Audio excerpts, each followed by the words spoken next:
د امریکا په کانګرس کې به ډېرې نوې څېرې ولیدل شي او په دې نویو څېرو کې به د ښځو شمېر بېساری وي. 126 ښځې به د کانګرس د غړو په توګه لوړه وکړي. د دې کار یو لامل ښځو باندې د رای ورکولو فشار ګڼل کیږي. د ولسمشر ډانلډ ټرمپ د حکومت له پیله د ښځو په اړه د هغه څرګندونې او د حکومت پالیسۍ زرګونه ښځې اړې کړي دي چې د اعتراض په توګه سړکونو ته ووځي. ځینې نورې ښځې بیا په منځمهاله ټاکنو کې ښځې وهڅولې چې د بدلون لپاره رایه ورکړي. د 2018 کال د جنورۍ میاشتې د ښځو لاریون د دې انرژۍ پیل و. د ډیرو خلکو لپاره د ټولنیز فعالیت په پیلامه شو. ډېرې ښځې د ښځو په اړه د ولسمشر د څرګندونې او عمومي نظریې څخه په غوسه شوې او راووتلې. په جګپړو شخصیتونو باندې په دفترونو کې د ښځو د جنسي ځورونې تورونو هم د ښځو ډیره غوسه راوپاروله. دا مسله په هیواد کې په یو ملي بحث بدل شو چې په پایله کې د میتو یا زهم غورځنګ رامنځته شو.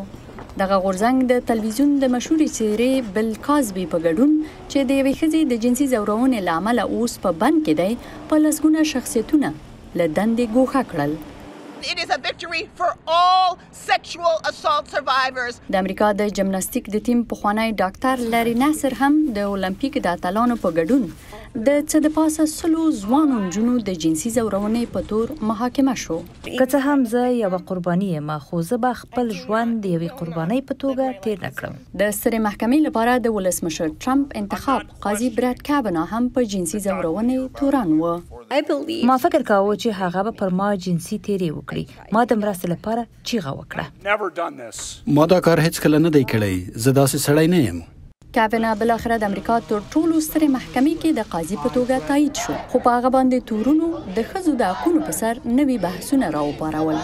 د امریکا په تاریخ کې د نابرابرۍ په وړاندې غوسه ښځې دې ته اړې کړې دي چې په کور کې آرام پرېږدي او سیاست ته مخه کړي.